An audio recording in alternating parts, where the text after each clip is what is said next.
世直到永远。更多来宣告我的神，我的神，他不受刑，他爱不离不弃。我的神永不改变，心事直到永远。烈火要中，我仍要相信，我的上帝拯救我脱离，起火不来，我仍要尊荣他生命，来尊荣他的生命。烈火要中，我仍要相信，我的上帝拯救我脱离，起火不来，我仍要尊荣他生命。烈火要中，我仍要相信，我的上帝拯救我脱离，起火不来，我仍要尊荣他生命。烈火要中，我仍要相信，我的上帝拯救我脱离，起火不来，我仍要尊荣他生命，尊荣他生命。让我们用掌声将一切荣耀归给我们的神。哈利路亚！主耶稣，谢谢你在烈火窑中仍然是拯救我们的神。阿门。我们的神，我们要来到你的面前，求你帮助我们，在各样的苦难或是境况当中，我们能够信心坚定。求你教导我们用属灵的眼光，看见天父你掌管的一切，不要让苦难大过于你，或是让我们远离你，使我们的焦点能够定睛在于你。让我们一起来敬拜他。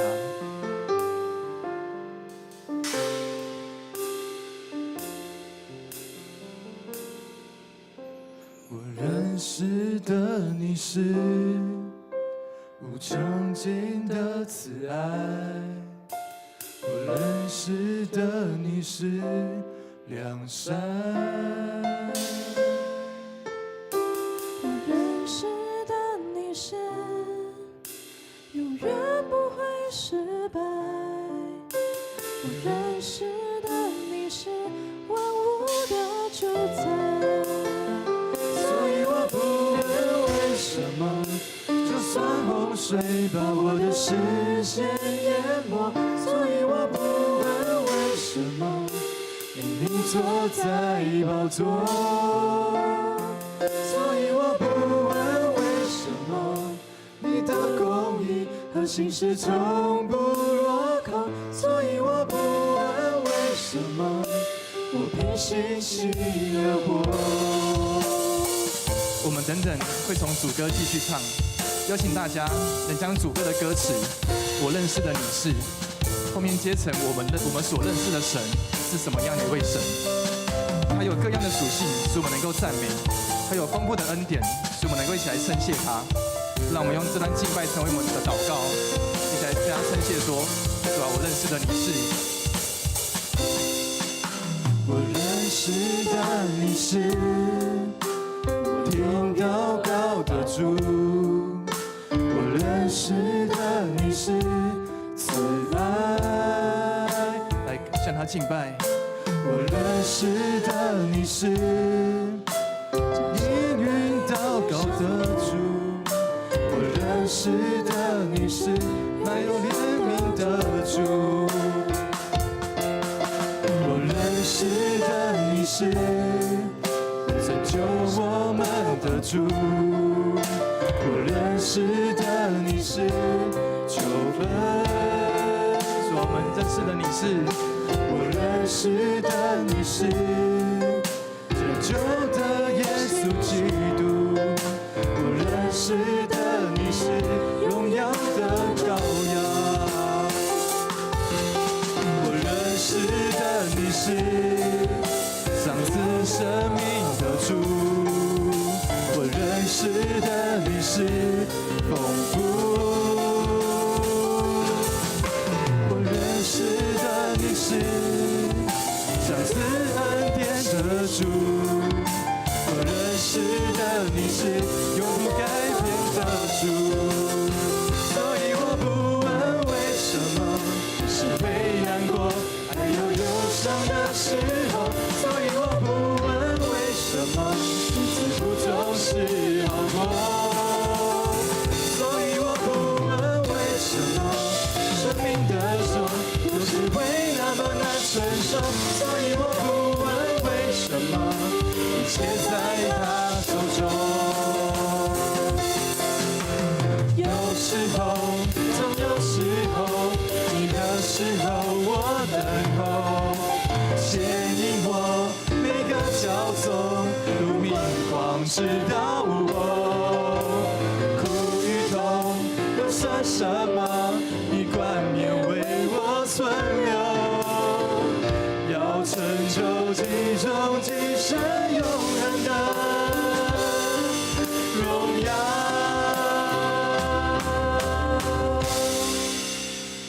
所以我不问为什么，就算洪水把我的视线淹没，所以我不问为什么，因你坐在宝座。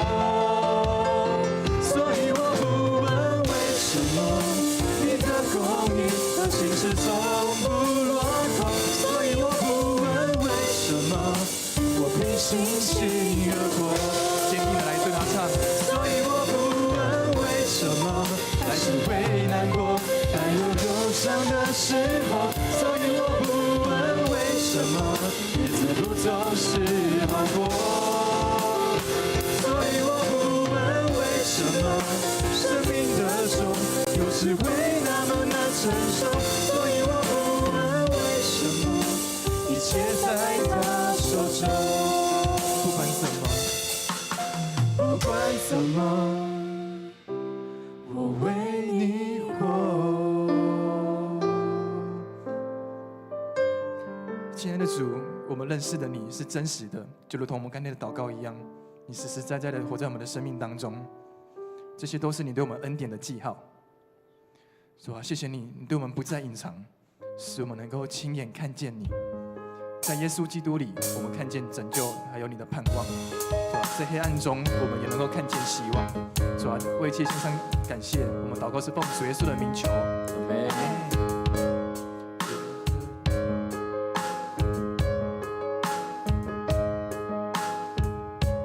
主的教诲何等宝贵，主的教诲何等柔美，主用宝血洗净我们，出黑暗进入光明。主啊，我们在这里敬拜祷告，我们再次敬拜祷告，云彩围绕，灵火焚烧，燃起热情，顺服照，站在破口同心祷告，主求怜悯这时代，黑暗笼罩的时代，光照我们，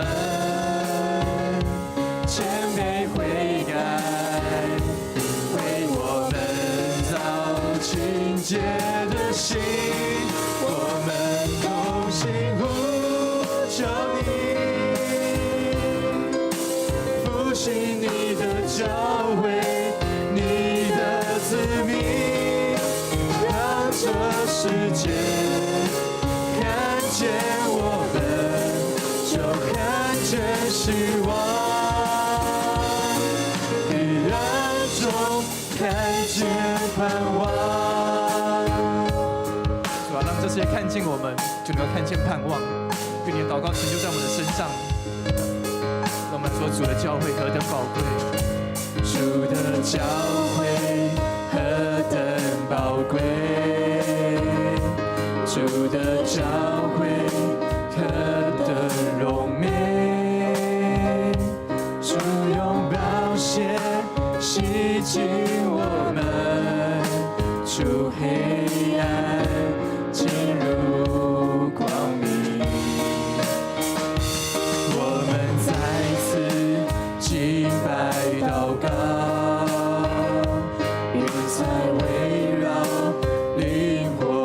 身上，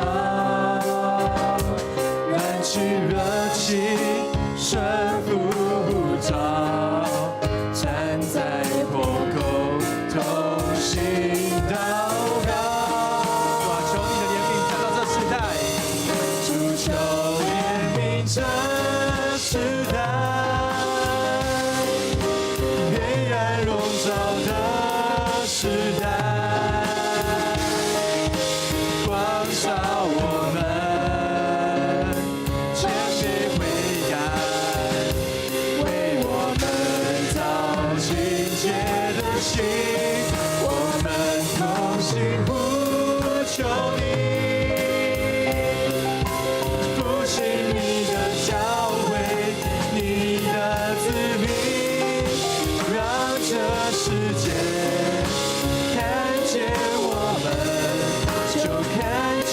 希望，黑暗中看见盼望。求你怜悯这世代，主求怜悯这时代，黑暗笼罩的时代。求主光照我们，光照我们。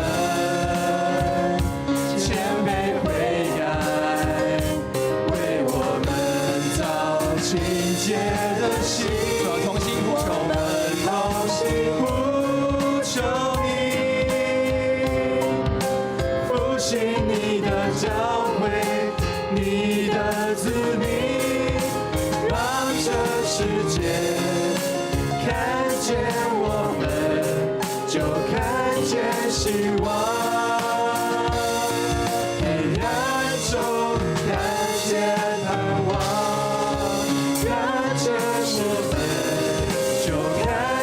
希望，黑暗中看见盼望，再一次看见我们，看见我们，就看见希望。黑暗中看见盼望。是的，亲爱的天父上帝，我们感谢你，让我们能够在黑暗中看见那光，就是从天上来的光。光照我们的黑暗，驱走我们一切的忧虑，也除去我们一切的害怕。求你也借着你的光，借着你的话，再次使我们能够成圣，让我们能够刚强站立。我们在你的面前献上我们的敬拜和祷告，奉主耶稣的名求，阿们。请坐。我们这时候要来举行圣礼典，那欢迎每一位在耶稣基督里面已经受洗的弟兄姐妹，能够一起来领受主的身体和主的宴席。耶稣说：“我是凡劳苦担重担的，可以到我这里来，我就可以使你们得着安息。愿主的平安与我们众人同在。”在今天要领受圣餐，那很多的弟兄姐妹对于圣餐认为圣餐只不过是一块饼，不过是一块杯。不过是一个形式，但是圣餐所代表的意义，就是主耶稣他为我们每一个人，为你为我死在十字架上。而当我们受洗或是坚信你的那一刻，也代表我们相信承认这样的事情，而我们也相信耶稣他的身体真的要救赎我们，使我们罪能够得到赦免。所以让我们再次预备心来领受这一切的食物。我们一起来祷告。主耶稣，我们感谢你，我们现在奉你的名来举行圣餐，求你分别为圣，在台上，在你面前的这些饼和这些杯，能够被主你的灵所圣化，让我们在领受饼和杯的时候，我们能够知道这是主耶稣他对世人的爱，也能够明白这是主耶稣他为我们的罪牺牲他的身体所舍的。愿主耶稣你的灵，你的宝血与我们众弟兄姐妹同在，即便我们还没有完全明白洗礼或是圣餐的意义，即便我们还没有完成洗礼或是坚信礼，但求主你借着我们今天在这里所领受此时和此刻，让我们感受到主耶稣你对每一个弟兄姐妹，对每个孩子的呼召，对每个孩子的爱，让我们能够进入上帝你的同在当中。我们这样子祷告祈求，奉主耶稣的名，阿们。主耶稣被卖的那一夜，他拿起饼来祝谢说：“这个饼是我的身体，为你们舍的。你们每逢吃这饼的时候，应当要如此行，为的是纪念我。”当主耶稣和门徒在饭后，也照样拿起杯来说：“这个杯就是用我的血所立的新约。你们每逢喝的时候，应当要如此行，为的是纪念我。你们每逢吃这个饼、喝这个杯，是表明主的死，直到主耶稣从天再来。”我们这时候要邀请长老敏哲长老、立柱长老来分饼和杯。如果你已经接受洗礼或坚信你的弟兄姐妹，请你一起来领受这圣餐。若你还没有洗礼，或是还没有坚信你的弟兄姐妹，请你先暂时不要来领这圣餐，先用祷告来，或是安静，或是默祷来求主也能够与你同在。耶稣说：“这是我的身体，为你们舍的。你们每逢吃这饼的时候，应当要如此行，为的是纪念我。”我们要感谢主耶稣，他将他的身体牺牲在十字架上。他为了爱来到这世界上，也为了爱每一个罪人，他愿意牺牲他宝贵的生命，愿意将他的身体来打破，为的是要使我们，使世上的每一个罪人的罪能够得到赦免，能够得到洁净，能够在天父的面前能够恢复与神和谐美好的关系。当你拿到这份饼和这份杯的时候，也再次向主耶稣来献上感谢。你可以跟主耶稣说：“耶稣，我感谢你，谢谢你爱我，为我牺牲你自己。谢谢主耶稣，你为我打破你的身体，流出你的宝血。”当你拿到这一份饼和杯，或是你没有领受这份饼和杯，你依然也可以做这样的祷告，把你的软弱，把你的疾病，把你的欠缺，把你的需要告诉主耶稣。主耶稣在我们的心中，主耶稣也在天父的宝座前垂听我们的祷告。圣灵要亲自用说不出的叹息为我们来祷告。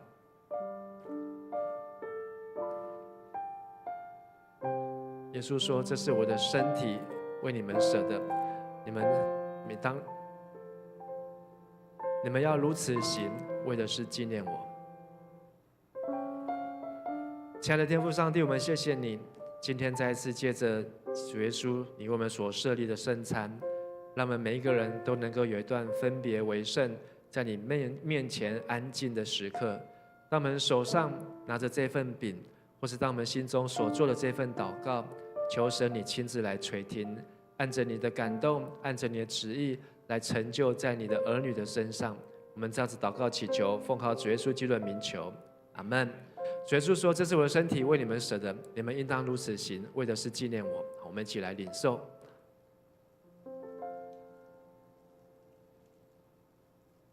饭后，耶稣也拿起杯来说：“这个杯就是用我的血所立的新约。你们每逢喝的时候，应当如此行，为的是纪念我。”请一起来领受。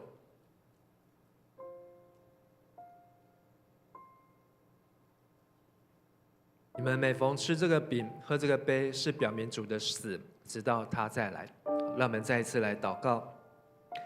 阿爸父神，我们感谢你，谢谢你差遣你的爱子耶稣基督道成肉身来到世上。谢谢主耶稣，他勇敢地背起十字架，为我们的罪，为世人的罪牺牲他的生命。我们也知道，我们所有的罪，我们所有的过犯，我们所有在神面前的这一切的疾病，主耶稣他把所有的重担统统都除去。让我们借着祷告祈求和感谢，将我们心里所要的来告诉神，神必在耶稣基督里面赐下出人意外的平安，保守我们的心怀意念。也相信神必要继续的坚固带领我们的生命，带领我们的脚步，行走在上帝的旨意当中。我们这样子祷告祈求，奉靠主耶稣基督的名求，阿们。让我们一起来读今天晚上的经文。今天晚上的经文呢，是记载在使徒行传的25章，从18节到22节。那我们可以看着荧幕，邀请大家我们一起来读这段的经文。请。告他的人站着告他，所告的并没有我所逆料的那等恶事，不过是有几样辩论，为他们自己敬鬼神的事，又为了一个人，名叫耶稣，是已经死了，保罗却说他是活着的。这些事当怎样就问，我心里作难，所以问他说：你愿意上耶路撒冷去，在那里为这些事听审吗？21节，但保罗求我留下他，要听皇上审断，我就吩咐把他留下，等我解他到该撒那里去。亚基帕对菲斯都说：我自己也愿听这人辩论。菲斯都说：明天你可以听。各位弟兄姐妹，大家晚安，大家平安。今天是7月几号？会发生什么事情？世界末日。好，那7月5号还有几个小时。好，那但是呢，这个预言呢，好，为什么会成真呢？会有人相信呢？好，是因为日本有一个漫画家，好，他画了一本漫画，那一本漫画的书叫做《我所看见的未来》。我所看见的未来，在这个漫画当中呢，他曾经预言在2011年3月会有地震，就那一年呢，日本还真的发生大地震。而他的漫画中呢，又提到，在2025的7月，会有大灾难。所以呢，很多人呢，就在今年开始，就一直在期待或是等待，或是在担心这一天，说这个地震会有多大，会造成多少人的世界的损伤和死亡和毁灭，甚至呢，还有这个公司呢传赖给他的员工，这告诉他的员工说啊，老板说有重要事情要宣布，因为7月5号会世界末日，所以呢，礼拜五7月4号。不用上班，好，大家回家好好陪家人，好，因为你只剩下最后一天可以陪家人。那一天呢，公司要净空，好，那希望下礼拜还可以再见面，好，不过呢，好像也有传说，这个发布预言的人呢，好，或是在宣导这些事情的人呢，好像都跑去躲起来，好，跑去躲起来。这样子的预言呢，其实是一而再再而三的出现，但是呢，这圣经当中也告诉我们，世界的确会有灾难，会有末日，会有危险来发生。但是我们要知道，好，这样的灾难，好，它所代表的意义，还有它所代表的目的为何？上个礼拜呢，我们讲到了为耶稣见证耶稣是基督啊，耶稣成为基督，成为救主这个身份，是经过了福音经过了圣经，好让全世界的人能够来认识，能够来明白。但是呢，要向耶稣来做见证，这个任务呢，不是只有给犹太人，不是只有给教会的人，不是只有给一小部分的人，让世界上的人能够认识耶稣是基督，是要给全世界的人啊。那在台湾的福音呢，是在160年前，由英国的宣教士马雅各从英国带来高雄。然后呢，1872年马偕他从加拿大也把福音带到了北部的淡水，所以一晃也过去呢，台湾在福音呢已经有160年，但是这100多年当中，还在向全台湾的人来传福音做见证。如今台湾的基督徒呢，将近有5%左右，但是呢，5%的基督徒还表示说，我们还有多少人没有传福音？还有90几%人还没有认识耶稣，还没有知道这份的救恩，甚至他也还没有受洗。所以我们刚刚在领受圣餐的时候，还有很多人他可能都还没有资格来领圣餐哦。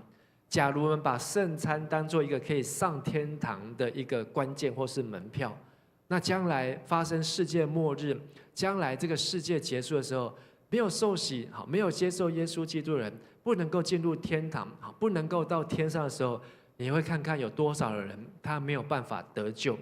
这并不是一个小事情，这并不是一个小问题，而是我们应该每个基督徒都要不断的去思想和关心，到底还有多少人他还没有认识耶稣？将来万一这个世界末日，因为每当发生一次像这样的预言的时候呢，会让大家更警醒还是更放松？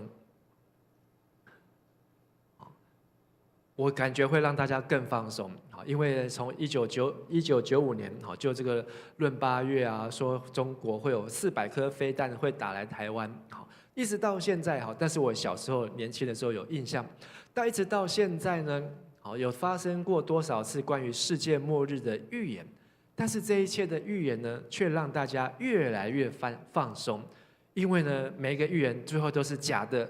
过了一阵子，这又是假的，好，一阵子就假，到最后就是见怪怎样不怪。好，你听多了，好，狼来了，狼来了，到第3次狼来了怎么样？真的狼来了，你也管他的，好，你也认为那是假的。而撒旦的诡计、魔鬼的目的呢，就是让我们每一次的预言，关于末日的预言呢，你只不过把它当成是一个漫画，当成是一个玩笑，或是不把它当真。然后呢，反正好，这也是我一样可以活到明天，一样可以下个礼拜一继续上班，好，可以继续看到明天的太阳。但是我们就会失去了警醒，我们就会失去了预备，就会失去那个机会。所以耶稣常常在圣经当中用很鲜明的例子，好提醒我们，好要警醒，好不要忽略，不要把它当作是假的。而160年前，好这些宣教士他来到台湾，好特别是马街，他在淡水，好他有一个住的地方，好叫做淡水的白宫，有没有去过？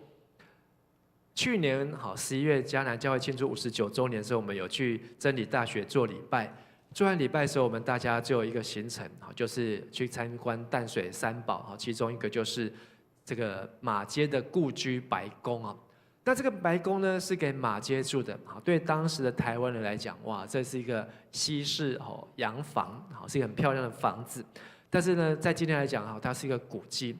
可是呢，我们今天所读的这段圣经，刚才我们读的这个短短的经文，那虽然很短，但是它里面在讲到一个宣教士保罗，为耶稣传福音的使徒宣教士，他从这个淡水的白宫呢，去到哪里的白宫？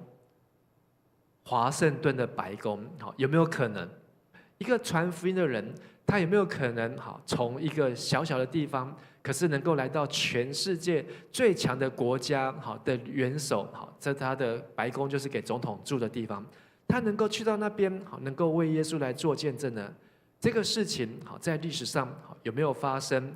虽然没有记载，但是《使徒行传》让我们看见一个宣教士，当他为了传福音，上帝就不断的带领他。所以，当保罗为了走这条宣教士传福音的路呢，他所经历的苦难非常的多。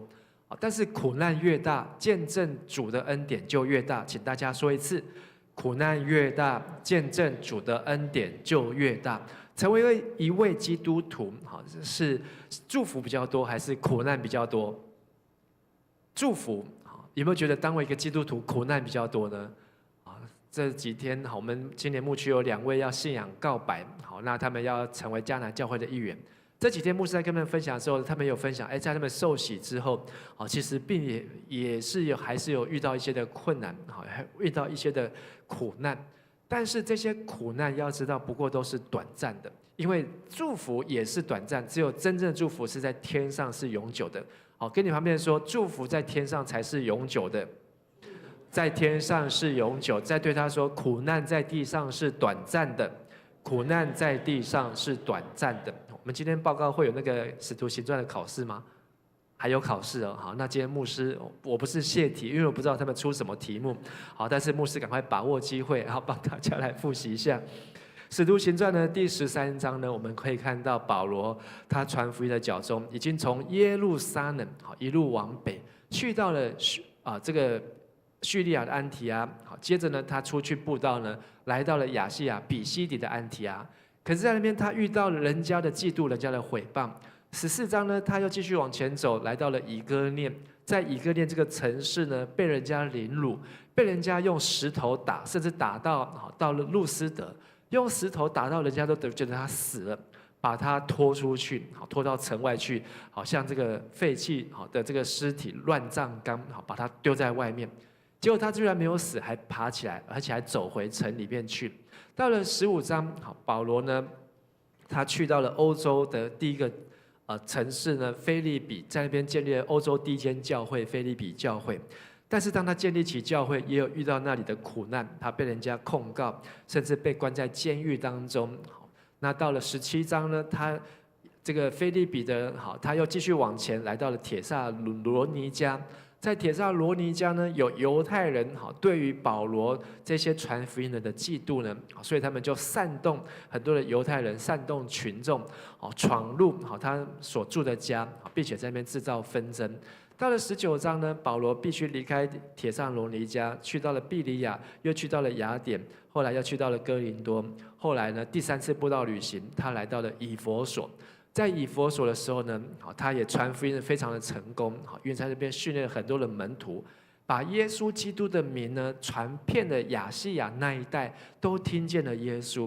但是当他越成功的时候呢，魔鬼的反击越大，甚至引起全城的骚动，整个剧院这个圆形的广场呢挤满了人，然后在呐喊，说他们要捍卫他们的女神雅迪米女神，不让这些来传福音的人，不让这个他们所传的耶稣来糟蹋他们的女神。所以保罗也在那边受到很大的征战，而这样的征战一路到他21章回到耶路撒冷。他回到耶路撒冷，就在圣殿里面要去还愿献祭的时候呢，在圣殿被捕。我举的苦难呢，只是一小部分，但是你可以看见一个传福音的人，会面临许多的挑战和苦难。跟牧师说就好了，传福音的人会面临很多的苦难和挑战，传福音的人会面临很多的苦难和挑战。你知道传福音会有苦难和挑战，请问你要不要去传福音？要，为什么要？很苦传福音很辛苦好，各位这2天在准备夏令营的同工们，辛不辛苦？很辛苦啊！而你们来参加的人只是花2天，可是背后的人他们要花几天？他们可能要花2个月的时间，在预备这2天。当预备这2天呢，还要再到明天开始，这些同工就要来住在教会，接下来要连续6天5夜的时间，在教会能够带领这些的孩童。我看允琪是不是没有来做礼拜？他跑去哪里了？我不知道他是不是很辛苦。虽然他也花很多时间，但是我觉得最辛苦的不是在预备活动，是在你预备活动、预备这些的事工，你还知道要来做礼拜，你还知道你要把时间留下来，不是自己放自己的假。我这2天很辛苦，我可以自己放假，我不用来做礼拜了。我已经为上帝做很多了。传福音或是服侍的人，做见证的人，其实真的你要很长的预备，而这些预备呢，没有人可以告诉你会遇到什么样的事情。但是呢，保罗他却说了一句话，使徒行传14章22节，我们一起来读：我们进入神的国，必须经历许多艰难。再一次，我们进入神的国，必须经历许多艰难。所以保罗他早就已经给自己打了强心针，他已经告诉自己，我要服侍，我要传福音，我要去参加短宣队，我要参加夏令营。我不是只有在那个时刻，我不是只有在这个时候，而是我要不断的继续，一直到耶稣基督再来的时刻。所以直到耶稣来，才能够把我带进神的国当中。只有耶稣能够把我从地上带到天上，所以我必须要不断的来服侍，抓紧这个应许，直到耶稣再来。保罗也说，他很怕一件事情，就是他传福音给别人，自己反而怎么样？被弃绝了。他告诉别人信耶稣很好，信耶稣很好，来参加夏令营很好，参加福音队很好。可是呢，叫别人来信耶稣，自己却不来教会，有没有这样的人？在过去几年当中，也有这样的人，包括带陈汉来教会的，带你们来教会的，那些向你传福音、带你来这边的人，如果他们自己没有持守这件事情，他把福音传给别人，自己却失去了那个机会，他失去那个警醒，没有等到耶稣基督再来。所以，一个基督徒必须要有这样子的确信，必须要有这样子的预备心。我不是只有现在得救，我要将来也要得救，我要在耶稣基督再来的时候依然要得救。所以保罗当他悔改信耶稣之后，他一路的传福音，而上帝让他从耶路撒冷去到了安提阿。所以我们接下来要看保罗他怎么样向全世界来做见证，向全世界来做见证。从使徒行传当中，我们可以看见当保罗被呼召的时候，上帝呼召他好，就是在我们的周报上面有写，好，在使徒行传9章15到16节，好说。上帝告诉亚拿尼亚说：“你只管去，保罗是我所拣选的器皿，要在外邦人、君王和以色列人面前宣扬我的名。”所以有3类型的人，一个是外邦人，第二个是君王，第三个是以色列人。上帝呼召保罗向全世界来做见证，就是 focus 在这3个目的。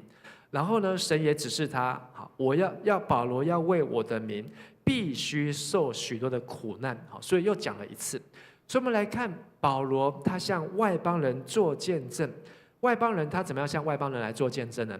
保罗悔改信主，他小时候就虽然是在大树长大，但是他小时候是住在耶路撒冷这个地方，所以他在耶路撒冷学习很好圣经的底子，旧约圣经的基础。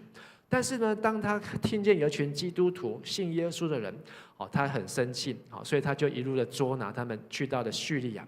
但是后来他在去捉拿基督徒的路上悔改信耶稣，这一题可能会在我们今天考试的当中，在大马士革的路上，这是上次考过的，上次考过的，好，那算了，不重要，考过还是很重要，但是呢，保罗呢去捉拿基督徒，可是呢，他却在那个时候悔改信主，所以呢，他后来有机会再回到耶路撒冷，可是耶路撒冷人很害怕他。所以保罗他找到一个服侍的地方，就是他被巴拿巴带到叙利亚的安提阿教会，在那边开始有教会，而且基督徒被称为基督徒这个名词出现，就是在叙利亚的安提阿。我觉得这题会考，大家说一次，叙利亚的安提阿。那这个时间呢不会考，因为他们也不知道，主后42年到44年，就是这是在历史上可以查询得到。就是将近快要2000年前，而保罗呢，他就从他的故乡长大的地方耶路撒冷，去到了叙利亚安提阿，在那边传福音。他想说，神啊，把我带到这个地方来传福音，我就要一辈子在那边传福音。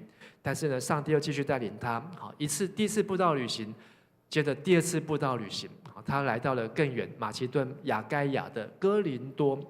哥林多，我们一起说哥林多。他在哥林多呢，在这里停留了1年6个月，18个月。这题搞不好会考，但每次牧师用这句话很好用，大家就突然专心起来了。以后我讲一句，就要这题会考，这样大家精神都来。他在哥林多的时间呢，大概在历史上是主后50年到51年。但是你可以从地图上看到，这个福音就跟着保罗脚中，已经离开耶路撒冷，而且也穿过了小亚细亚，甚至过了爱琴海。来到了欧洲，来到了马其顿半岛，而第4站呢，我们可以看到这第2次到第3次布道旅行，还有很多的反复。保罗回去，又来到以弗所，又从以弗所又回去，又从耶路撒冷被抓被审问。那他要去的路呢，就是上帝要把他带到罗马去，把他带到罗马去。而第1站呢，住在耶路撒冷的，代表的都是犹太人。第2站呢，住在叙利亚的安提阿，代表的那些都是叙利亚人；而第3站呢，到了马其顿哥林多，代表那是马其顿的人。那到了第4站，代表的是罗马人。虽然那1、2、3、4都在罗马帝国的范围当中，都在罗马帝国的权势之下，但是呢，还是向不同的族群，向外邦人做见证。所以牧师快速的让你看，从这地图上面看见。上帝呼召保罗向外邦人一步一步的推展，所以当你有机会向同学传福音，接下来就有可能向同事来传福音。当你向同事来传福音，可能就有可能向你的邻居来传福音。当你向邻居来传福音，有可能就会来向不同的社区来传福音，也是像这样一步一步的推展。但是不要忘记那个1、那个2，前面那个开头很重要。而上帝呼召保罗，除了向外邦人做见证，也要向什么人做见证？向犹太人来做见证。我应该跳顺序颠倒，不过没有关系。这是第3个，向犹太人做见证。上帝呼召保罗向犹太人做见证。我把几个在使徒行传当中有出现保罗进去犹太人会堂，都用紫色的来标记。你会发现保罗他去传福音，他都会先去找这个地方有没有犹太人。有犹太人的话，他就会先去找犹太人聚会的地方。犹太人的会堂呢，很简单，只要10个犹太男人就可以组成一个会堂，多还是少？少。所以一个地方呢，如果有100个犹太人男人，那个地方可能就有10个会堂。所以其实你说会堂，但是也不一定都固定啊，因为可能会有很多的会堂，犹太人的会堂在那边。可是保罗向犹太人做见证，刚开始我们看《使徒行传》里面的，他去到犹太人的会堂呢，做什么呢？都是在这个字我没有改到，是在宣讲神的道。他去到犹太人的会堂，都是在说你们所敬拜的这位上帝，他已经差遣了他的儿子耶稣来到世上，要来拯救世人，宣讲神的道。但是犹太人的会堂呢，大部分都不欢迎保罗，所以也造成保罗必须不断的离开这个城市，移动到更远的地方去，因为犹太人的拒绝。一直到他移动到最远，去到了罗马，他也去到了跟罗马的犹太人，跟他们接触。但是罗马的犹太人说：“我们没有在这边听说对你不好的讯息的消息，所以算是在罗马是最友善。所以一路上呢，保罗传福音，他去到犹太人的会堂。但是呢，他在以弗所待的最久，这一题也有可能会考。待多久呢？2年，但是前面还有3个月，所以在以弗所总共待了有2年3个月，算是保罗传福音最久的地方。而这个地方的以弗所，这个颜色有点接近粉红色。他在那边2年3个月呢，是让亚细亚，就是正中间那一块，几乎都听见了耶稣。所以他和他的同工真的是非常的努力可是让我们很意外的，犹太人应该是最容易相信上帝，最容易接受耶稣。耶稣是上帝的儿子你们都相信上帝，应该很容易接受耶稣。没有想到他在推拉努学堂，在以弗所，他的工作是那2年，一天到晚在跟人家辩论耶稣是谁，花很多时间辩论。但是这样的辩论呢，最后呢，因为以弗所的暴动，他离开。而让人很意外，就是保罗他最后向犹太人传福音的关键呢，是回到一开始的地方，他小时候长大的地方，就是耶路撒冷的圣殿耶路撒冷的圣殿呢，当保罗3次传福音回来，可以向耶路撒冷来报告好消息。这么多的人，上帝透过我们出去传福音的人，让这么多这么遥远的地方，他们都信耶稣了。我们住在这里的人，应该要为他们高兴，不是？他回到他的故乡，长大的地方耶路撒冷，听见保罗所介绍的耶稣呢，大家非常生气，甚至找罪名，说他把外邦人都带进了圣殿，把这些不应该进来圣殿的人也带进来了，气得要当场就要在圣殿来杀他。但是上帝呢，让保罗留下一命，让保罗呢，能够有机会，居然还从耶路撒冷出来，然后一路上就去到了罗马。这是《使徒行传》里面非常精彩的地方所以你可以看见犹太人的心是越来越软，还是越来越硬？越来越硬到一个程度呢，本来是宣讲神的道，辩论神的道，辩论神的道还不够，最后是直接拒绝神的道，不接受保罗所传的这位耶稣。不管你所说的耶稣在其他的城市、其他地方做了多少事情，我们不接受就不接受，甚至你再跟我们传，我们就把你给干掉，把你给杀了。但是呢，上帝的道是不可能被干掉的。跟你旁边说，上帝的道不可能被干掉的。传福音的人可能会被杀，但是上帝的话没有人可以杀。所以你越去拒绝神的话，上帝的话传得越快。所以当你出去传福音，遇到那些拒绝你的人，你要高兴还是要难过？为什么要高兴？因为福音可能会因为这样的拒绝会传得越快，这是在使徒行传让我们看见的。所以但是你去传福音但是都很顺利，有时候你反而要小心，要警醒到底发生什么事情。最后呢，我们看见保罗向外邦人做见证，向犹太人做见证，而神也呼召他要向谁做见证呢？向君王来做见证。刚才我一开始说马偕住在淡水的白宫，而现在呢，美国的白宫是世界上最强的国家，最疯狂的总统川普他所住的地方。一个在台湾的住在淡水的牧师，有可能一下子跑到美国去的华盛顿 DC， 然后在白宫跟那个美国的总统来传福音吗？假设美国总统不是基督徒，你很难想象一个在台湾的一个乡下，不要说乡下，淡水现在淡水，他怎么可能有机会去到美国跟美国总统传福音呢？保罗就像是一个在淡水的牧师，可是他要去罗马，去到罗马帝国的首都罗马，然后像罗马的凯撒，凯撒就是罗马皇帝的别号称号啊，为了纪念凯撒大帝，所以每个皇帝都叫凯撒凯撒。他要去向这个凯撒来做见证，怎么办到的呢？那我们也可以看哈，这几章都是等一下可能会考的哦。好，首先他3次布道旅行，第一次呢，他来到，我把1标错了，好，塞浦路斯应该标在什么地方？帮我一下。啊，中间你知道哪一个是塞浦路斯岛吗？这里有写字哈，这个是塞浦路斯，这个没有改到，1要搬来这边。好，我忘记，因为今天太多事情了，没有改到投影片。好，所以呢，保罗出去传福音，好，他第一次来到了塞浦路斯，在塞浦路斯呢，他带领那个岛上的省长来信耶稣，厉不厉害？你来桃园，然后在桃园市的市长信耶稣，好，非常的厉害。然后第2站呢，他去到了腓立比，好，这不是第2站，好，对不起，第2次布道旅行，好，他到了腓立比，他带了腓立比的长官，好，那据传是腓立比这个城市的市长，好，也向他来做见证，好，至于有没有信耶稣，好，圣经没有写，但是他有接触到腓立比的最高的长官，好，因为呢，他被关在监牢里面，犯人都跑光了，好，可是呢，保罗和希拉他们坚持不出去，好，他说我们又没有犯罪，为什么要把我们关在这边？好，坚持不出去，叫你们的长官来把我们领出去，那个长官可能就是腓立比市的市长，所以他也在这个市长的面前来为耶稣做见证。而他后来待的最久的一个地方是以弗所，他在以弗所2年3个月，在城里面所引发的暴动。以弗所是一个大城市，住了很多的人，但是呢，这个城市呢，全城人都出来，让以弗所的书记官也出面好来摆平那次的暴动，所以保罗也有机会，好像这个以弗所的书记官，好透过他的传道，让以弗所的书记官，好也听见了福音。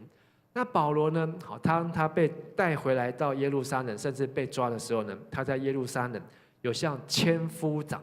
什么是千夫长呢？就是管1000个士兵，罗马士兵，大不大？很大。好，你百夫长可以管100个罗马士兵，千夫长可以管10个百夫长。好，所以他下面有10个百夫长，这10个百夫长的下面都有100个士兵。好，就好像好这个牧师好有这个长老，长老下面可以再管100个人，好一样。好，所以这10个长老好就很大。所以这个千夫长呢，保罗也花了很长的时间跟这个千夫长吕西亚做见证。好，我们今天读到这边，所以可能接下来后面的就不会考了。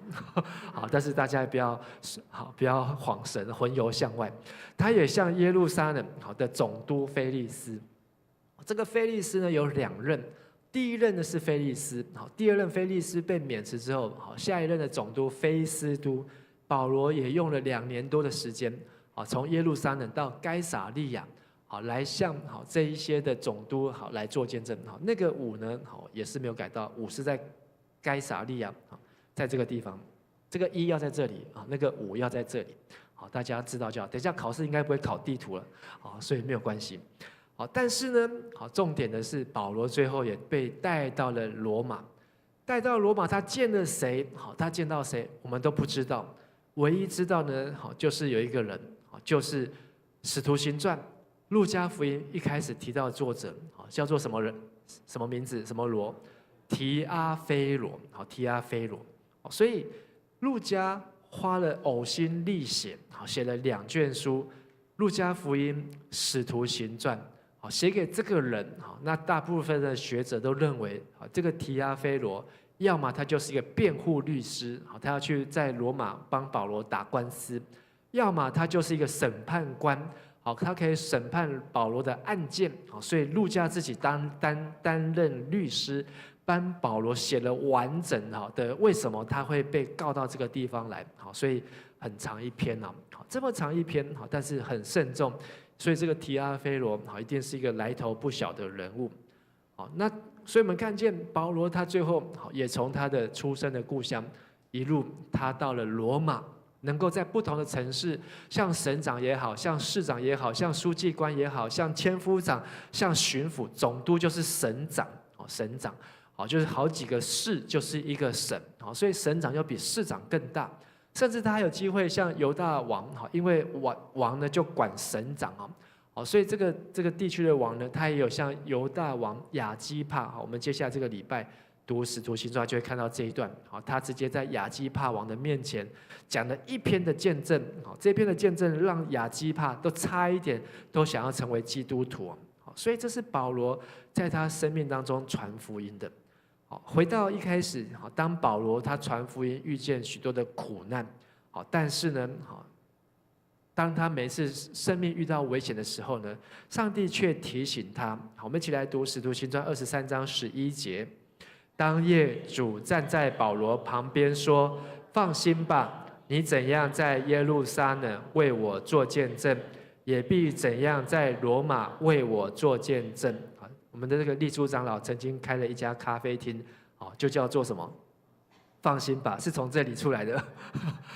这圣经当中，有放心吧，放心吧，告诉保罗，你怎么样在耶路撒冷为主做见证？即便这边的人要杀你，要你的命，甚至他们还有40个犹太人，他们一起发毒誓，这个毒誓呢，已经是违反他们的信仰，就是他们的毒誓是，他们如果不杀保罗，就一天怎么样，不吃不喝，总共有40个人，但是他们都是犹太人，犹太人可不可以杀人？10诫里面就说不可杀人，他们就直接宁愿违背10诫，不吃不喝，一定要杀保罗。所以这真的对保罗来说是死定了。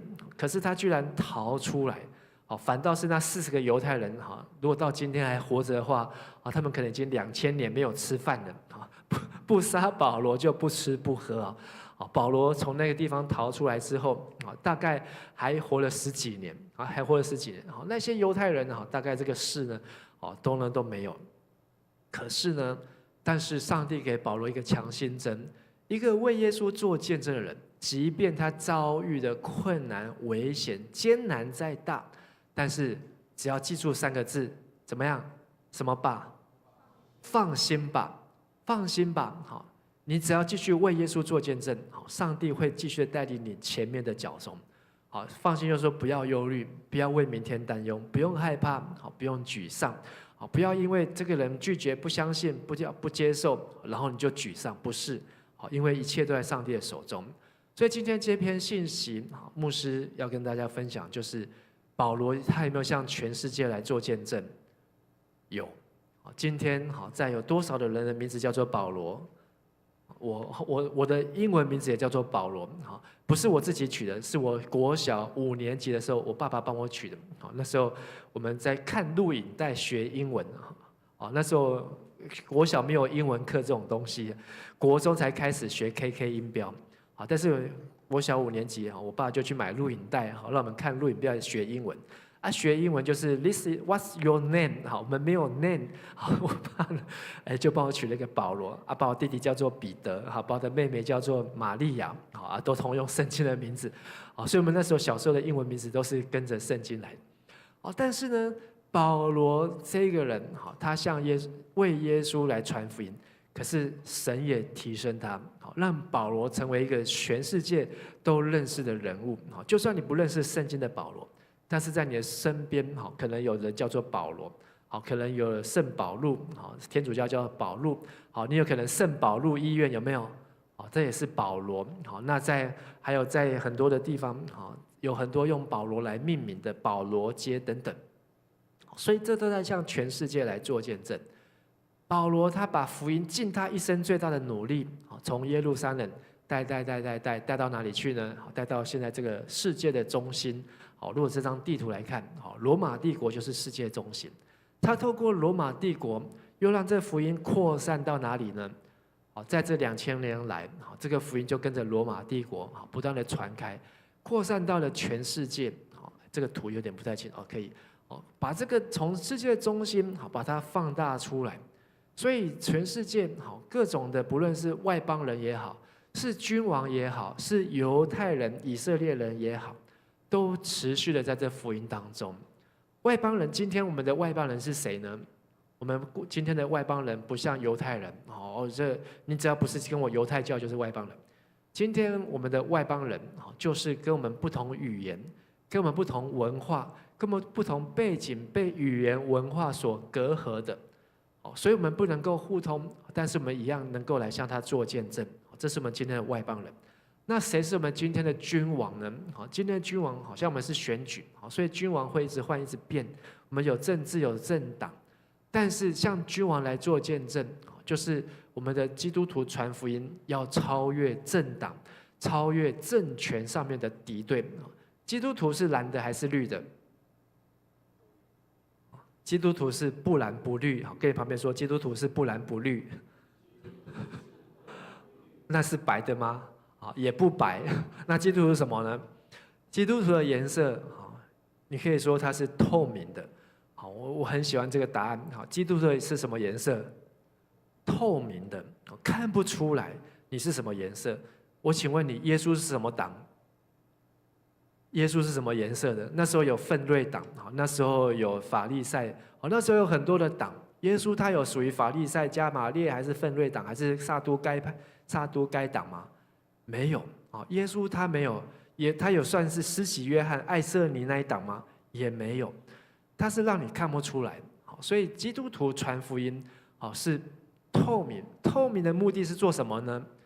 透明的目的是让我们能够有机会能够向君王来做见证。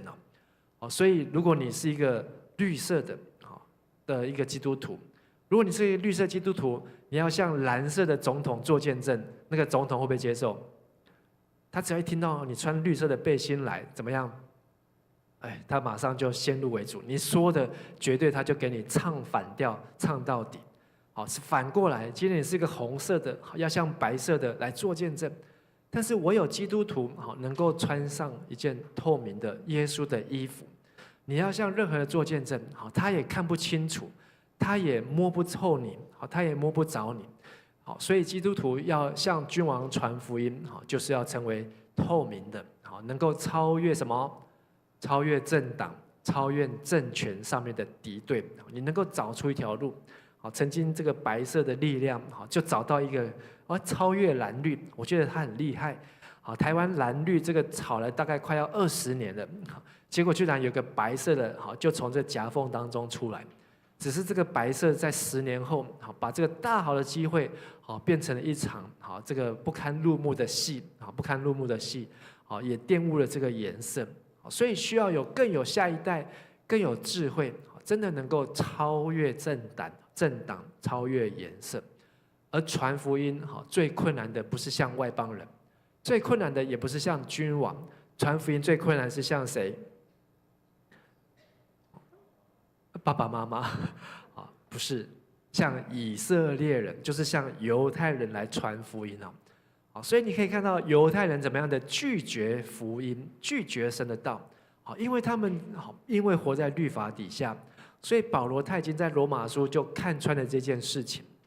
他可以传福音给外国人，传福音给外邦人，他甚至都可以传福音给省长、给市长、给巡抚、给千夫长。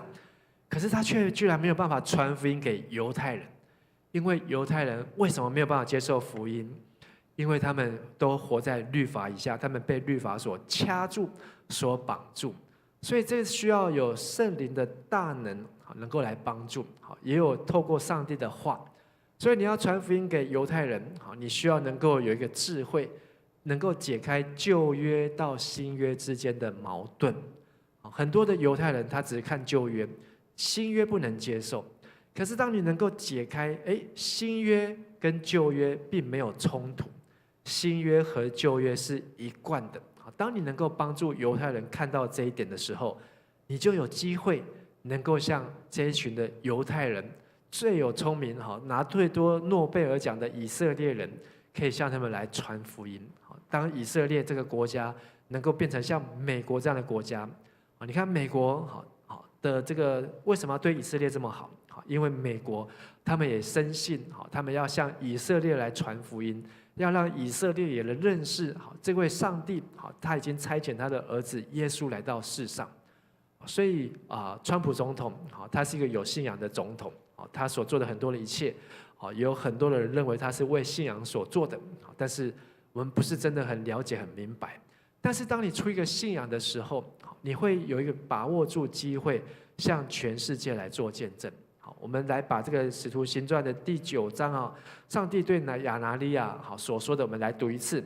主对亚拿尼亚说：“你只管去，他是我所拣选的器皿，要在外邦人、君王和以色列人面前宣扬我的名。”这3种类型的人，好，请你不要把它只有留在圣经当中，请你把它带到你的生活的情境当中。想象你就是保罗，想象你就是那个刚刚悔改信耶稣的扫罗，而上帝要呼召你去传福音。上帝告诉你，你就是他所拣选的器皿。你要去接触的外邦人是一个什么样子的外邦人？是一个在你语言上面，像我们这次短宣队要去到高雄，可能是文化地理上面的隔阂，但是我们能够去到那边接触那边的青年或是孩童。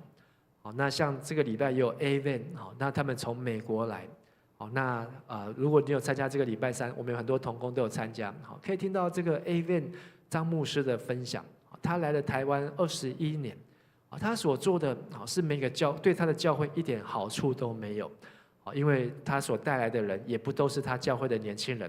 他在台湾传福音、信耶稣的孩子，会不会增加他教会的人数？也不会。但是他为什么要这样做？因为他所领受上帝给他的呼召和感动，他就带着他们的美国的年轻人、加拿大的年轻人，打破语言文化的隔阂。那这也是我的期待，也期待出我们的年轻人，虽然我们在语言上有隔阂，但是我们也可以有没有可能成为一个一起传福音的 team？ 因为从牧师的角度看起来说，哎呀，好可惜，上帝带了50几个美国的青年来到桃园住1个礼拜，但是我们在桃园的青年跟他们在一起的时间呢，接触呢非常的少，因为大家都各自有各自要忙的。虽然都有很重要的事情，但是如果有一天，当这些一起在这边的人能够聚集起来，那个力量不知道会有多大。其实我们在2009年，我们就跟 AVN 一起出去过，那一年真的是非常的累到后来大家都吓到了，所以后来就没有再继续。但是我们只不过去体验人家的其中的1年，可是他们这个短宣队是来了21年，每一年都这样子来。他们本来在美国是一个气候很舒适，然后呢吃也好住也好，可是他们愿意来到台湾睡在教会的地板，然后不断的流汗，然后呢吃他们可能吃不惯的食物。你是否愿意为了福音而愿意这样子去做呢？当我们能够打破这样子的隔阂，向外邦人来传福音做见证，我们就有机会能够向君王来做见证。当你能够向君王来做见证，昨天牧师跟牧宣去见到了市长，我也没有想到会见到市长，不过我们见到了桃园市文化局的局长。第一个感动就是赶快跟他拍照。为什么要让他拍照？让他有机会认识我们。但是我们没有介绍说我是牧师，他是小组长，区长没有，说我们是生命教育协会的理事长，然后他是总干事，让他先对协会有个印象。将来有机会可以继续再接触他，只不过我们去参加那个动漫的开幕的时候呢，主持人介绍我是全人生命教育协会的理事长陈博士，迦南教会总干事张牧宣，也介绍了迦南教会。在场都是政治人物，都是议员，都是立委，都是他们的助理。怎么一个教会会跑来参加这个动漫的开幕展？那也在那个地方就为迦南教会铺下了一个梗，铺下一个梗。我也不晓得这个梗以后会发生什么事情，但是就如上个礼拜6有跟大家分享，对面的动漫叫什么陶动漫，叫陶动漫，他们的社长、执行长都是基督徒，而且受洗一个才2年，一个才3年，可是他们是带着多大的热情，把牧师邀去他们的这个策展当中，然后呢也利用那个机会来介绍教会。能够因为他们都在台北的教会，可是他们多么希望也能够在桃园的市长、局长的面前来做见证、传福音呢？所以我们真的要努力向外邦人、向君王，而下一步我们要怎么样能够向犹太人、向以色列人、向这一些有信仰的人，从旧约到新约，相信我们有很多要努力的。好，让我们一起来祷告。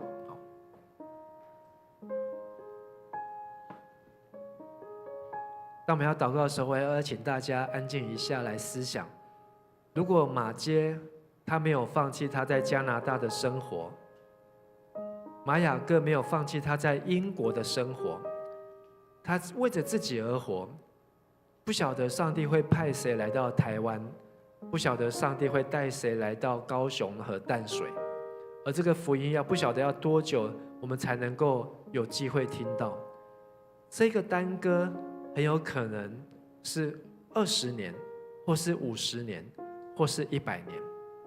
但是9岁的马街，他已经呼召，已经决志，他要献身成为宣教士。还有马雅各医师，他也坚守着他的信仰，放弃他在英国伯明翰优渥的薪水、舒适的生活，他愿意来这边没有薪水，成为一个宣教士，来到落后的台湾来传福音，来为耶稣做见证。每一个世代、每一个时代，神都在呼召的人来向外邦人传福音，向君王来传福音，向犹太人来传福音。求上帝帮助我们，让我们不论得时不得时，我们也能够知道传福音不是一个轻松容易的事情，但是我们愿意为主去，愿意为主摆上，即便再累、再忙、再辛苦，但是为了耶稣基督，我们已经预备好自己。当耶稣基督从天再来的那一刻，我们可以说：主啊，我已经尽我最大的努力摆上一切了，一切都在你的手中。但是如果上帝交给我们的5000，我们没有把5000拿出来用，给我们的2000或是1000，我们没有拿出来用，主会对我们感到失望。主会说：你这又饿又懒的仆人，我不认识你，你离开我去吧。求主帮助我们，让我们能够在年轻的时候，在我们信主的时候，我们都能够领受圣灵所给我们的感动，能够为主来传福音。我邀请大家从座位上站立起来，我们一起用这首诗歌来回应。当我们在回应的时候，也是我们的祷告。我们的祷告是要让这个世界能够看见希望，让这个世界能够听见福音，让这个世界能够认识主耶稣。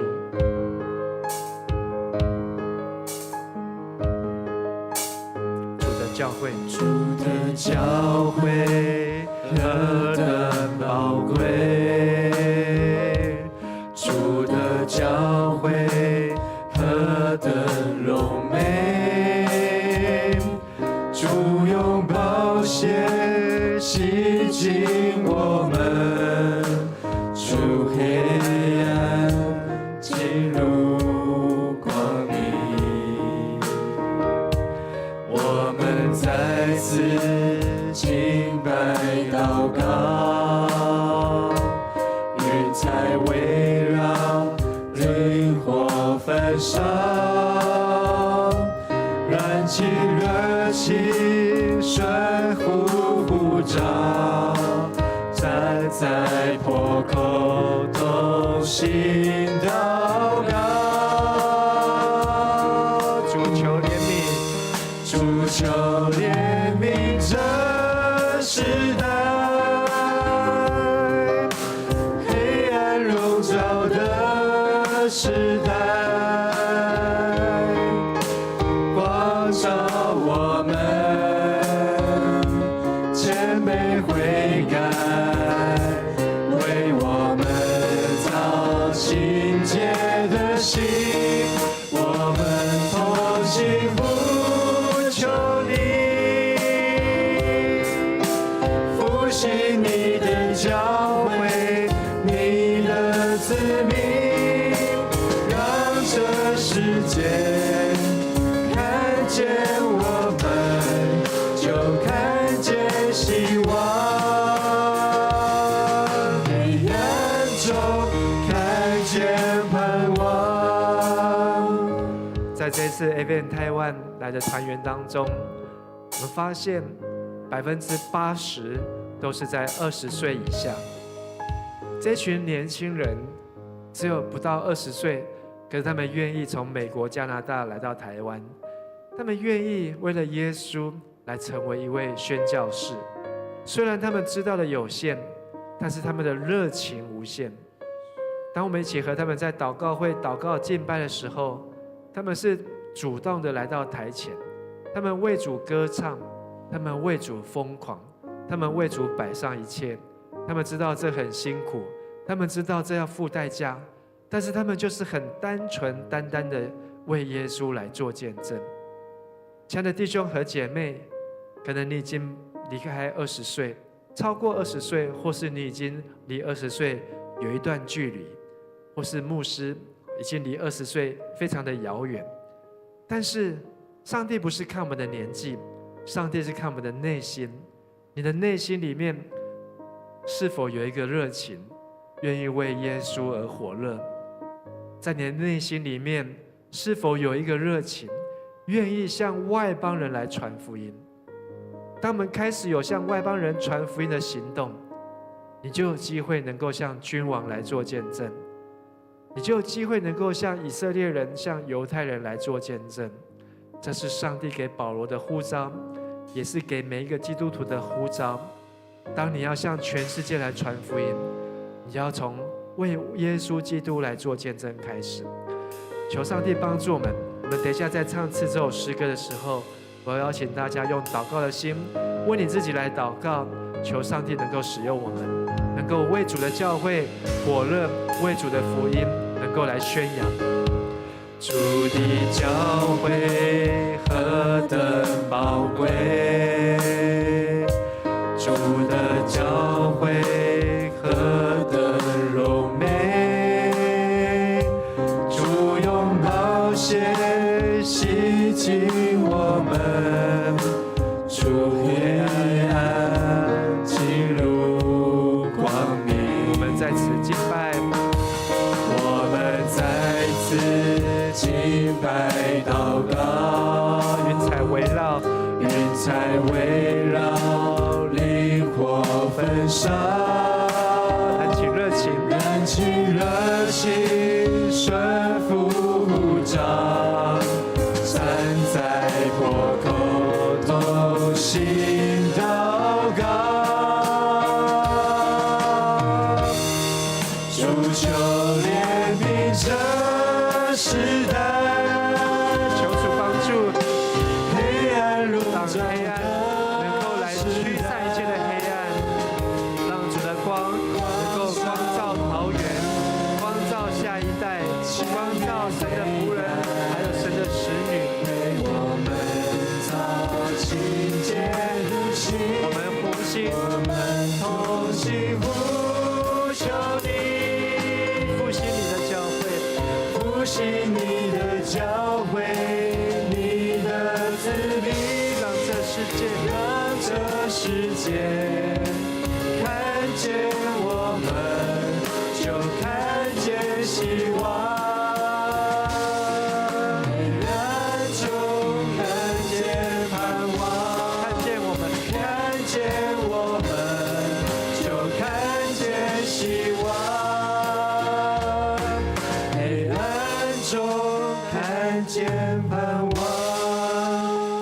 请大家闭上我们的眼睛。如果你今天是第一次来到教会，或是你第一次听见耶稣基督的福音，我要邀请你，是否愿意接受耶稣成为你生命的救主？耶稣基督是上帝的独生子，是拯救这个世界的。当我们开口接受耶稣，耶稣就能够拯救我们到底。不论这个世界如何的变化，不论这个世界如何的动摇，耶稣基督要永远在我们的生命当中。如果你愿意接受耶稣基督成为你生命的救主，我要邀请你来跟牧师做这样祷告。当我开口祷告一句，你也跟着我祷告一句。亲爱的主耶稣，亲爱的主耶稣，我打开我的心，我打开我的心，邀请你进入我的生命，邀请你进入我的生命，成为我生命的救主，成为我生命的救主，赦免我的罪，赦免我的罪，医治我的疾病，医治我的疾病，除去我一切的污秽，除去我一切的污秽，让我在耶稣基督里面，让我在耶稣基督里面能够成为新造的人，能够成为新造的人。也求主耶稣使用我，也求主耶稣使用我，让我的一生能够为主发光，让我的一生能够为主发光。孩子祷告，孩子祷告，奉主耶稣的名，奉主耶稣的名，阿门。阿门。第二个祷告，你是否愿意为主来传福音？如果你愿意为主来传福音，为主来做见证，我要邀请每个愿意的人跟着牧师来做这样子的祷告。亲爱的天父上帝，亲爱的天父上帝，我愿意回应你的呼召，我愿意回应你的呼召，成为一位传福音的人。成为一位传福音的人。求圣灵帮助我，求圣灵帮助我，让我有智慧，让我有智慧，也有口才，也有口才，能够向外邦人来传福音，能够向外邦人来传福音。在不一样的语言，在不一样的语言，不一样的文化，不一样的文化，让我知道如何见证耶稣是基督，让我能知道如何见证耶稣是基督，也让我有机会向君王来传福音。也让我有机会向君王来传福音。不论是局长或是市长，无论是局长或是市长，或是行政的首长，或是行政的首长，让我也能够来见证耶稣是基督。让我也能够来见证耶稣是基督。愿上帝帮助我，愿上帝帮助我，也使用我，也使用我，让我的一生能够为主发光。让我的一生能够为主发光。孩子这样子祷告，孩子这样子祷告，奉主耶稣的名求，奉主耶稣的名求，阿门。阿门。最后，牧师要来为大家来祷告。亲爱的天父上帝，我们谢谢你，今天晚上让我们能够有这样的时间，借着使徒保罗的脚中，看见一位传福音，虽然付上的代价极高，但是那些所撒下福音的种子，将来所要结出的果实，有30倍的果实，也有60倍的果实，还有100倍的果实，甚至有像保罗是结出到全世界这样的果实。主啊，求你让我们看重每一次传福音的机会，让我们能够勇敢为主耶稣基督来做见证。我们这样祷告祈求，奉靠主耶稣基督的名求，阿门。请坐。接下来我们要一起来奉献，奉献是基督徒感恩的表现，也是一种感动回应神的恩典，更是一种行动，为主圣工所用。我们一起来预备。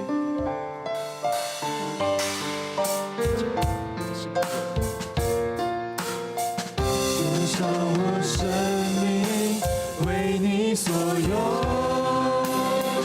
我所有一切为你所赐。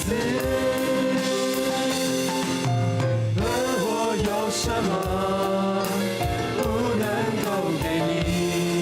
生命是你的，恩赐是你给的。请起立，献上我生命，为你所用。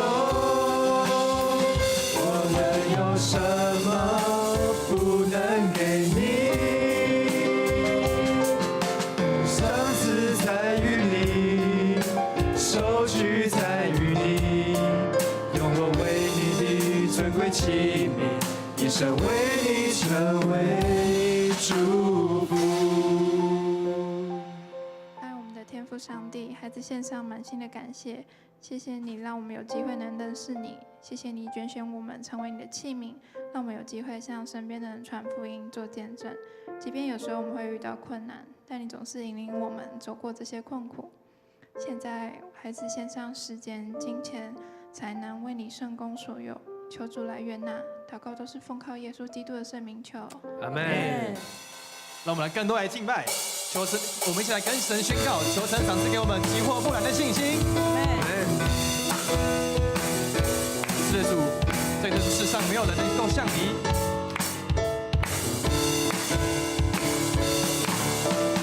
有谁能像我的神？他自由拥有至圣至尊，谁能寻见他的踪迹？有谁能像我的神？他作为完全良善正直，在他里面毫无不义。愿我要做我人要相信，我的生命拯救我脱离饥火不乱，我人要尊荣他生命。愿我要做我人要相信，我的生命拯救我脱离饥火不乱，我人要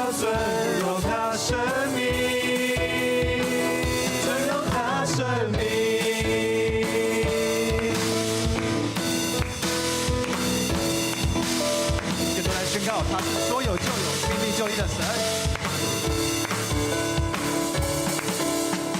有谁能像我的神？他说有就有，命里就立，谁能抵挡他的旨意？有谁能像我的神？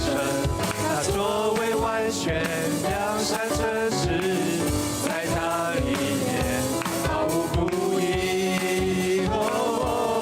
烟火要走，我仍要相信，我的神必拯救我脱离寂寞腐烂，我仍要尊荣他生命。烟火要走，我仍要相信，我的神必拯救我脱离寂寞腐烂，我仍要尊荣他生命。在烈火窑中，烈火窑中，我仍要相信，我的神必拯救我脱离水火不烂，我仍要尊荣他生命。烈火窑中，我仍要相信，我的神必拯救我脱离水火不烂，我仍要尊荣他生命，尊荣他生命。让台长把荣耀归给耶稣，哈利路亚，阿门。我们一起来领受上帝的赐福。愿主耶稣基督的恩惠、天父上帝的慈爱、圣灵的帮助与感动，与每一位弟兄姐妹同在，使你们每一位都能够领受从神而来的呼召，能够为主耶稣基督在外邦人、在君王、在以色列人面前为耶稣做见证，从今时直到永永远远。阿门。请坐。好，各位弟兄姐妹平安。好，接下来进入到我们的报告时间。好，那首先呢，我们要来欢迎我们的新朋友。今天有一位新朋友在我们当中，对不对？来，请起立，让我们来欢迎你。我忘了带手机，请问你叫什么名字？李天云，李天云，来，我们欢迎他，掌声欢迎他。好，一次欢迎，终身欢迎哦。好，请坐，谢谢。好，哦，这是桂英姐朋友的女儿，对，没错。好，接下来我们进入到报告，我按不到。嘿，好 ，OK， 来，社福事工关怀主日，本主日为社福事工关怀主日，请为总会的社福事工代祷为关心及奉献。好，再来，本周7月5号小组聚会，因为暑期活动所以暂停哦。那下周再恢复。这是主日小组。主日小组再恢复主日的小组聚会。好，再来，台湾领袖高峰会嘉南场，然后在8月9号跟8月16号9点到5点，然后共2天，然后会在这个场地举行。那如果是在籍的会友呢，我们有全勤奖金500块补助，就是你如果2天都全勤的话，会把500块补助退还给大家。那报名到7月13号，也就是下个礼拜，对，所以还没报名的赶快报名哦，额满为止。目前已经报名55个人了，还有25个名额，请把握接下来的名额。再来，请支持江南教会本主日，支持江南教本主日起11点40到12点40于49号1楼吧台处有花莲瑞穗迦南教会赠送的咖啡豆所冲泡的咖啡可以品尝哦，一人1小杯，喝完为止。对，想支持花莲迦南教会的会友可以现场登记团购，是那个花莲瑞穗迦南教会，对，也是叫迦南教会，都是我们的兄弟姐妹教会，所以要大家多多支持。好，再来。本主日举行第4次圣礼典，本主日就是举行第4次的圣礼典，欢迎就是有圣餐，那也欢迎以下的兄弟成为我们的一员。那在我们当中我们明天也会有一个两个信仰告白，是我们的佑人在那边，对，明天他会做信仰告白，还有英豪是我们的招待会做信仰告白，还有正邦还在那个马来西亚，应该现在在飞机上了，快要回来了，对。然后还有监信理是我们的黄于安，所以明天的非常多的是我们的青年牧区就是要那个洗礼跟信仰告白，所以明天第一场大家一起来为他们祝福，为他们打气。好，再来，按不下去，来，爱餐暂停哦，等一下，好，爱餐暂停，本组日因为爱餐的那个人力不足，所以从7月6日起，爱餐暂停2个月。好。7月份的下主日是7月份寿星的庆生，所以那个生日的名单在周报第3页。那如果需要更正，请向行政干事联系。好，这周的社区讲座主题是友善环境，霸凌 Say No， 然后讲师是邱英哲老师，欢迎线上参加。再来是桌游教学哦。本主日的桌游教学，那周报上虽然说就是在那个就是1点在602，可是这边就是跟大家说声抱歉，就是可能要先暂停一下。那明天我会贴公告，因为那个场地都是那个夏令营要使用，所以但是如果要报名呢，桌游比赛要报名的详情，请见周报第2页。那今天这个礼拜有那个格格不入的那个桌游的。玩法介绍，所以希望大家呢可以把4种桌游都学会，拉密、格格不入、最会来板斗，还有那个招了个高来学会，然后大家一起来玩桌游拿奖金，还跟你们旁边的说玩桌游拿奖金，玩桌游拿奖金，对，请踊跃的报名。好，接下来就是陈真生命教育的志工，那就是你对生命教育如果有一个热情的，那我们在生命教育协会在征求带有国中跟七夕国中的生命教育志工，那如果你有意愿呢，请洽就是张木轩总干事，就是我，或者是黄家生长老报名。好，灵修笔记，如果有需要灵修笔记的会友，请于49号1楼中岛登记索取，然后登记到7月13日为止哦。好，接下来是全国社青读经营。时间是在10月24号到10月26号3天的时间，然后这次的读的经典是荷西阿书，那就是从7月1号开始报名。那如果想要报名的，请洽那个青2区的小组长或是区长，我就是青2区的区长。然后小组长举手，有小周，然后子君、婕妤跟那个怡芳，可以也找他们报名。那这个营会我参加了2年。参加了2年了，我觉得非常的不错，因为在七路生命书院呢，你可以有一个很安静的那个环境非常的好，你可以把就是身体放松下来，然后又可以在那里完全的沉浸在主耶稣基督的话语里面，所以同时身心灵都得到安静，都得到了修养，所以非常建议大家去参加。那如果真的有兴趣的，可以来找我们青2区的小组长跟区长。好，再来。哦，对，这就是今年的海报。就是荷西阿书，他的那个标题叫做"一场神级恋爱长跑"，有没有很好奇啊？所以就是快点来报名吧。OK， 好，台语圣经朗读比赛报名到6月31号额满为止，欢迎大班以上的小朋友至国3学生把握机会报名。好，我们来看一下，等一下先换，然后我们来看一下今天这2天是我们的夏令营的。那个志工训练，那我们来看一下今天的志工训练的影片。帮我把背景音乐关掉，因为等一下的影片会有那个音乐。好，开始。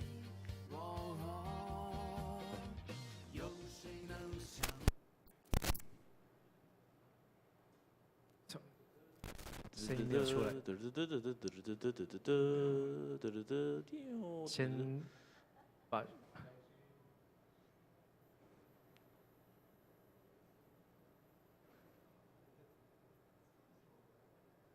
对，哇，青春聚会，厨房忙碌，青春神隐，舞动青春，起身欢呼。哎呦，好快，太快了。对，这都是这2天发生的事情哦。席地而坐，上台发言，下台聆听。哦，这音乐是不错。对，这是我们的受福仪式。就在大概3个小时前发生的事情，对，马上形成影片。好，将掌声归荣耀给神。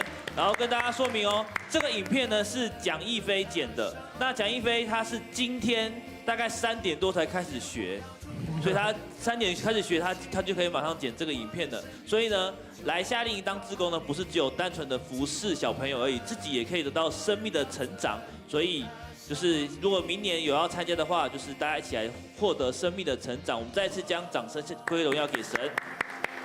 好，那明天呢，就是在第2场主日呢，会有夏令营的差遣礼拜，那就请同工预备心准备参加，那也可以到场，就是为我们的夏令营的同工加油来代祷。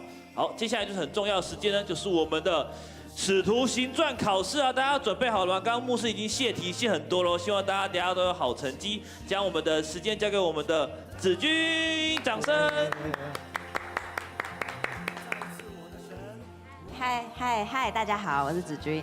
然后呢，《使徒行传》随堂抽查来到了 Part 2，耶！请问平常有在跟圣经共读的，请举手。好的，好，我知道虽然就是举手的不多，但是我相信你们都有读，只是不敢举手而已，好不好？一定要相信你们的。好，那我们接下来就有请规则 PPT。自己按哦，好，这么自主。好，就是呢，大家自己选的位置就已经是就是你们命定中的给力的队友们了。看看你的前后左右，对，好，所以等一下我们分组呢，就是这个第1组，这是第2组，然后这第3组，哎，这组人怎么这么少啊？等一下，这是第4组，然后等一下招待同工帮我都到这一组，谢谢。